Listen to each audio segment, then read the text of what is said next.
This is my Moto Guzzi V85TT adventure bike. I would say as far as adventures go, it's more of a street bike with adventure flavors, kind of like a street scrambler. You can go off-road with it. I've seen people do it in the videos, and up in Tyrone at Kissel Motorsports, they have a day where they take the bikes out.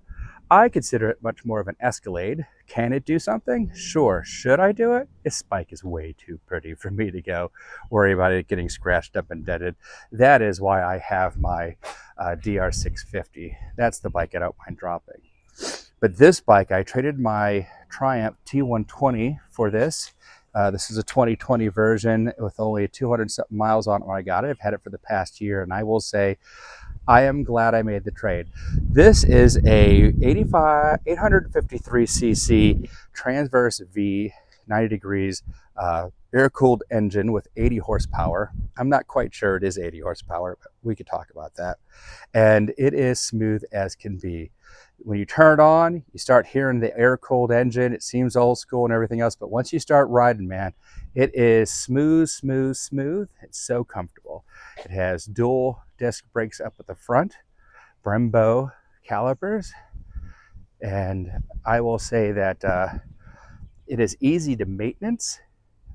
Getting to the heads, changing oil. It's a bit of a faff for the oil, honestly, because you got to take that bash plate off. But other than that, it's simple. And you don't have to do a lot of chain maintenance on it because it's got the shaft drive.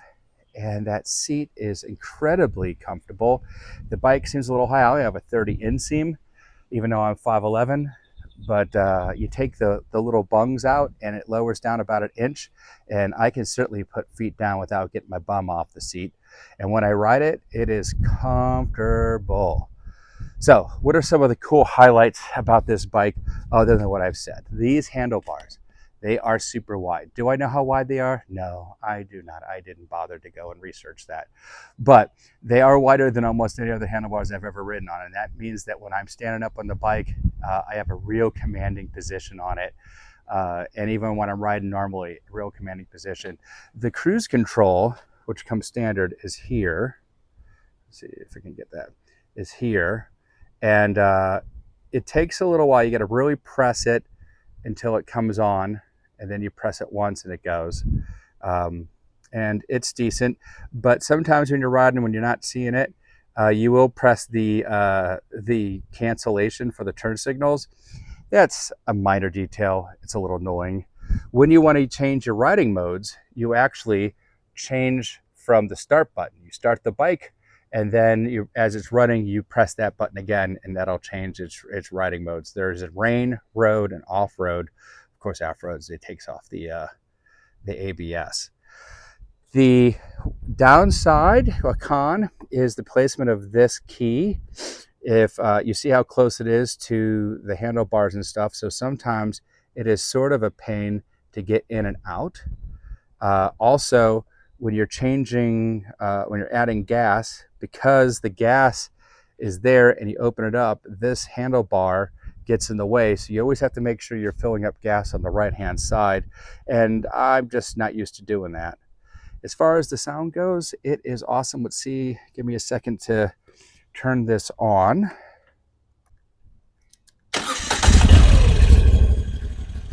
You can hear that engine. It's got that grumble of an air-cooled twin. It's a little bit different than a Harley, but it certainly has some grunt. But then once you start revving it, that's what it turns into. It's really smooth and very comfortable. An interesting thing, because it's a transverse V and because the crank goes in one direction, when you do, you can see the engine move, the bike move. That's because the bike actually has a little torque and kicks it to the right. You have to get used to that. It's not too bad. It's only when you're sitting still and if you do a really big rev, but it is gorgeous otherwise. This does come with a catalytic converter, but when I bought it, the person who removed it, I didn't notice whether that was an important thing or not, but I will tell you that I rode somebody else's, and there was a huge difference when you're in traffic and you're stopping. Your feet will certainly get warm. If there's something I dislike about the bike is I think that the standard pegs are street pegs. It's supposed to be an adventure bike. Those pegs are really small. Let me turn this off for you. Now you can see I want to get it out. If I have anything on the key, it just gets in there and it just makes it a little bit of a faff to get out, and that's annoying. But overall, it's not that big of a deal. That's a minor niggle. Um, yeah, and when you're niggling about things, one of the other niggles that people might have, a little quirks, is that there aren't a lot of aftermarket parts and mods to do to this bike. First of all, it's gorgeous. It really doesn't need any. But if you wanted to do a lot of changes to make this bike, air quotes, your own, there's not a whole lot going on. Let me tell you some of the things that we do have. I do have the guards for the struts, for the forks, and that's kind of cool. I do have the sliders. The engine guards came with the bike. They are part of the bike system. It does come with panniers because this is the adventure version, but I took them off for this. I find it a kind of annoying that the key is back there because you have to turn it and then go back forward and try to get the seat off and back on. That is sort of annoying. These are all really tiny things, right? The shaft drive makes life really easy. Don't have to do maintenance in the shaft drive, but I do think that most shaft drives lose about 5 to 10% of the power. So even though this is an 80 horsepower bike, I think it rides kind of like a 70 horsepower bike. When I'm on the highway, getting to 85 is immediate. It's super fast. You roll through the gears faster than my Bonneville T120, but it's quick. 85 to 90, also not that hard to do. 95, a little bit more. Above that, it's a bit of a work to get it up there. I've gotten it up to 113 on the speedometer, but I'll tell you the GPS says 113 is really only 106. Nobody should be riding that fast anyway, so if you're going to stay within the law, this bike is fast enough for anything you want to do. The shocks, there's one shock in the rear. It is somewhat adjustable. It is good enough.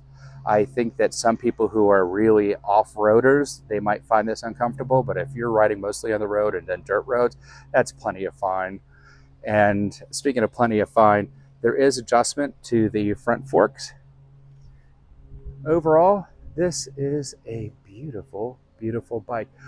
The windshield, there is a travel windshield that is taller. I think they charge too much for it. I just put this adapter to the top, but I hate buffeting. It just drives me crazy and that makes my tinnitus act up.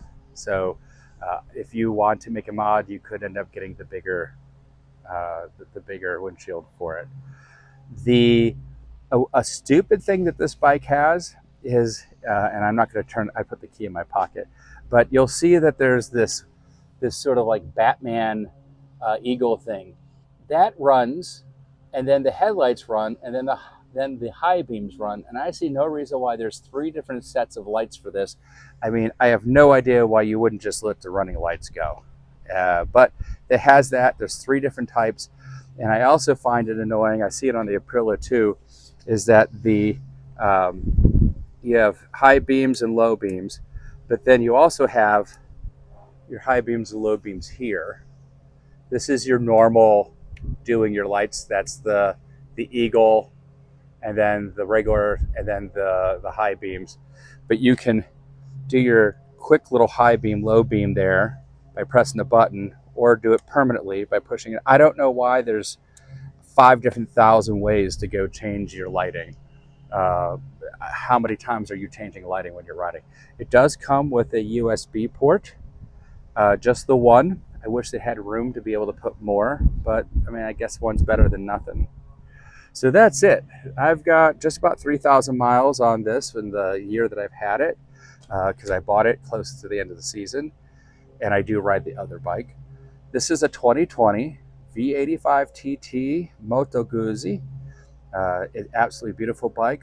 I'm loving it. I think I'm going to keep this for 50,000 miles probably. If you have any questions, put them down below. I'd be more than happy to answer them. If you're looking for one and you live in Pennsylvania, Kissel Motorsports in Tyrone, they actually deliver all over state to state, and they are really good about getting parts. So if you're looking for parts for this thing, I have not had problems getting parts for it. Of course, I'm sure as soon as I say that, I'm going to need something and I can't get it. So there you go. Moto Guzzi V85TT.